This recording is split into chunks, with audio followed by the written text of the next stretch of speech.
بسم اللہ الرحمن الرحیم۔ السلام علیکم معزز طلباء کرام، آپ سب کیسے ہیں؟ آج ہم نور الانوار کے سبق نمبر 306 کو پڑھیں گے۔ آج کے ہمارے سبق کا عنوان ہے واو کا مجازی معنی۔ آج کے ہمارے سبق کی عبارت وقد تکون الواو للحال سے شروع ہوتی ہے۔ جیسا کہ ہم نے گزشتہ اسباق میں یہ بات سمجھی کہ واو مطلق عطف کے لیے آتا ہے، پھر وہ جمع کا فائدہ دیتا ہے، لیکن ترتیب اور مقارنت اس سے ثابت نہیں ہوتی، اور اس میں ہم نے کافی اختلاف بھی پڑھا، احناف پر اعتراضات سوالات ہوئے، ان کے جوابات بھی دیے گئے۔ تو لہٰذا اب واو کا وہ حقیقی معنی تھا جو سابقہ اسباق میں ہم نے پڑھا۔ اب واو کا مجازی معنی کیا ہے تو اس کا ذکر شروع ہوتا ہے۔ مصنف علیہ رحمہ آج کے سبق میں ہمیں یہ سمجھائیں گے، تو لہذا یہ سب سے پہلے آج کے سبق کی عبارت پڑھتے ہیں، اس کا ترجمہ کرنے کے بعد پھر اس کی وضاحت کی طرف بڑھتے ہیں۔ مصنف علیہ رحمہ لکھتے ہیں وقد تكون الواو للحال هذا بيان المجاز في معنى الواو كما ان كونها للعطف كان بيان الحقيقة۔ اور واو کبھی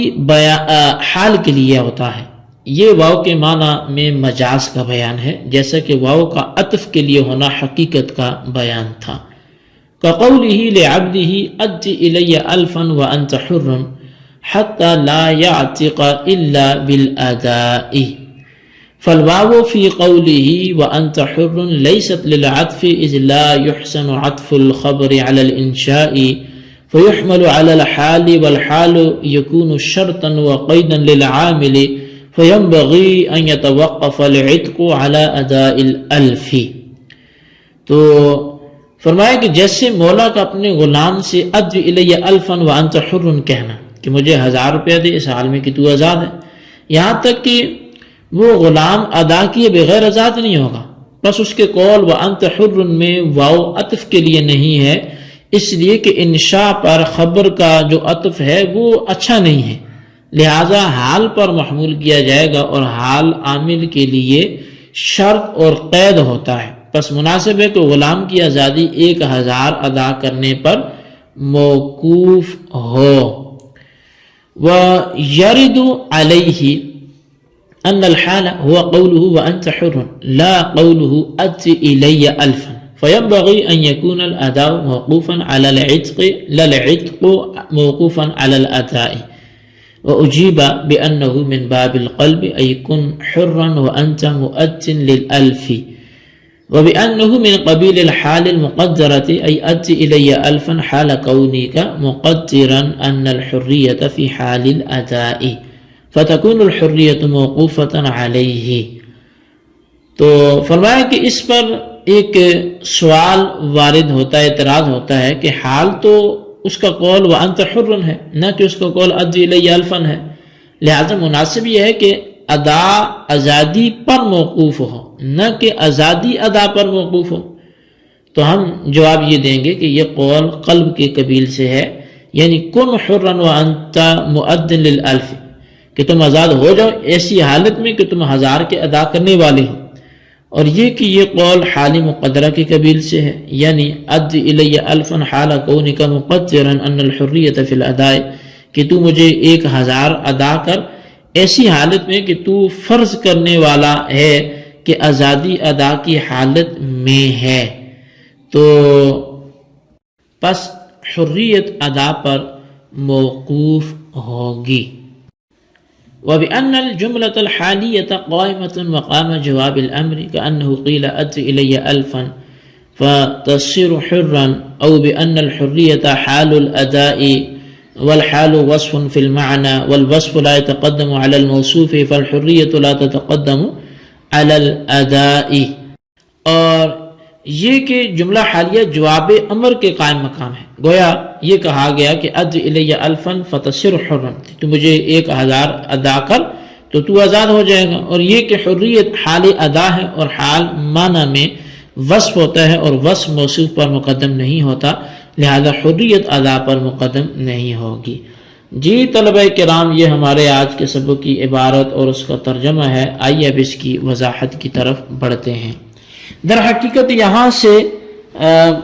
واو کے مجازی معنی کا بیان ہے، یعنی واو کا عطف کے لیے ہونا واو کے حقیقی معنی اور اس کا حال کے لیے ہونا اس کا مجازی معنی ہے، اور ان دونوں کے درمیان علاقہ اور نسبت یہ ہے کہ واو مطلقاً عطف کے لیے ہے، اور مطلق عطف ایک نوع عطف بطریق اجتماع ہے،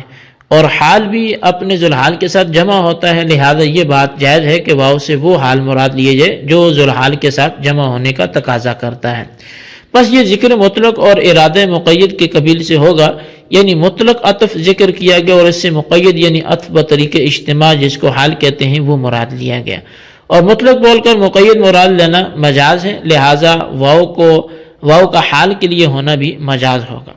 دوسرا علاقہ ان میں یہ ہے حقیقت اور مجاز میں کہ حال اپنے ذوالحال کے ساتھ جمع ہوتا ہے، کیونکہ حال در حقیقت ذوالحال کی صفت ہوتا ہے اور صفت اپنے موصوف کے ساتھ جمع ہوتی ہے، لہذا حال اپنے ذوالحال کے ساتھ جمع ہوگا، اور یہ معنی واو کے حقیقی معنی کے مناسب ہیں، کیونکہ واو حقیقی معنی کے اعتبار سے مطلق جمع کے لیے ہوتا ہے، پس واو کے حقیقی معنی اور مجازی معنی وصف جمع میں مشترک ہیں، اور مجاز کے لیے اتنی مناسبت کافی ہے، لہذا واو کا حال کے لیے ہونا واو کا مجازی معنی ہے۔ واو کے اس مجازی معنی کی مثال یہ ہے کہ ایک شخص نے اپنے غلام سے کہا اد الی الفا وانت حر، تو مجھے 1000 ادا کر اور تو اس حال میں کہ تو آزاد ہے۔ اس صورت میں غلام ادا کیے بغیر آزاد نہیں ہوگا، یعنی پہلے 1000 ادا کرے گا اور پھر آزاد ہوگا۔ بس وانت حر کا واو عطف کے لیے نہیں ہے، کیونکہ اگر یہ واو عطف کے لیے ہو تو جملہ خبریہ انت حر کا جملہ انشائیہ اد الی الفا پر عطف کرنا لازم آئے گا، حالانکہ جملہ خبریہ کا جملہ انشائیہ پر عطف کرنا یہ غیر مستحسن ہے۔ بہرحال یہ واو عطف کے لیے نہیں ہے، اور جب یہ واو عطف کے لیے نہیں ہے تو اس کو حال پر محمول کیا گیا، اور حال ذوالحال کے عامل کے لیے چونکہ شرط اور قید ہوتا ہے اس لیے غلام کی آزادی 1000 کی ادائیگی پر موقوف ہوگی، یعنی غلام اگر 1000 ادا کرے گا تو آزاد ہوگا ورنہ آزاد نہیں ہوگا۔ البتہ یہاں پر ایک اعتراض ہوگا کہ حال و انت حر ہے نہ کہ اد الی الفا، لہذا انت حر شرط اور اد الی الفا جزا ہوگا، اور جزا شرط پر موقوف ہوتی ہے نہ کہ شرط جزا پر، بس مناسب یہ ہوگا کہ 1000 کی ادائیگی غلام کی آزادی پر موقوف ہو اور غلام کی آزادی 1000 کی ادائیگی پر موقوف نہ ہو، حالانکہ حکم اس کے برعکس ہے، یعنی غلام کی آزادی 1000 کی ادائیگی پر موقوف ہے، تو ایسا کیوں کیا؟ تو شارح نے اس کا 4 جوابات اس کے دیے ہیں۔ پہلا جواب یہ ہے کہ مذکورہ کلام میں قلب ہے، یعنی واو اگرچہ بظاہر انت حر پر داخل ہے لیکن بحسب المعنی ادا پر داخل ہے، اور اصل عبارت یہ ہے کن حرا وانت مؤذن للالف، یعنی تو آزاد ہو جا ایسی حالت میں کہ تو 1000 ادا کرنے والا ہو۔ پس جب عبارت میں قلب ہے اور واو دراصل ادا پر داخل ہے تو 1000 کی ادائیگی شرط ہوگی اور غلام کا آزاد ہونا جزا ہوگا، اور آزادی 1000 ادا کرنے پر موقوف ہوگی، لیکن اس پر یہ اعتراض ہوگا کہ قلب خلاف ظاہر ہے، اور خلاف ظاہر کے لیے قرینہ کا ہونا ضروری ہے، لہذا اس قلب پر قرینہ کیا ہے؟ تو اس کا جواب یہ ہے کہ متکلم کا مقصود اس قلب پر قرینہ ہے، کیونکہ اس کلام سے متکلم کا مقصود یہ ہے کہ اگر کلام 1000 ادا کر دے تو اگر غلام 1000 آزاد کر دے تو وہ آزاد ہے، یعنی متکلم 1000 کی ادائیگی کے بعد اس کو آزاد کرنا چاہتا ہے، نہ کہ ادائیگی سے پہلے، اور تعلیق اسی شخص کی طرف سے درست ہوتی ہے جس کی طرف سے تنجیز درست ہو، یعنی جو شخص کسی چیز کے بغیر تعلیق کے نافذ کرنے کا مجاز ہوتا ہے وہی اس کو معلق کرنے کا بھی مجاز ہوتا ہے، حالانکہ متکلم کی وسعت میں تنجیز یہ ادا نہیں ہے، یعنی متکلم بغیر تعلیق کے اگر غلام پر 1000 کی ادائیگی لازم کرنا چاہے تو یہ اس کا مجاز نہیں ہے۔ پس جب متکلم تنجیز ادا کا مجاز نہیں ہے تو وہ 1000 کی ادائیگی کو غلام کی آزادی پر معلق کرنے کا مجاز کیسے ہوگا؟ پس جب متکلم 1000 کی ادائیگی کو غلام کی آزادی پر معلق کرنے کا مجاز نہیں ہے تو کلام کو لغو ہونے سے بچانے کے لیے پھر یہ کہا جائے گا کہ اس کلام میں قلب ہے اور غلام کی آزادی 1000 ادا کرنے پر معلق ہے، کیونکہ غلام بغیر تعلیق کے بھی غلام کو آزاد کر سکتا ہے، تو کیونکہ مولا جو ہے وہ بغیر تعلیق کے بھی غلام کو آزاد کر سکتا ہے اور اس کی آزادی کو کسی چیز پر معلق بھی کر سکتا ہے۔ یہ پہلا جواب تھا۔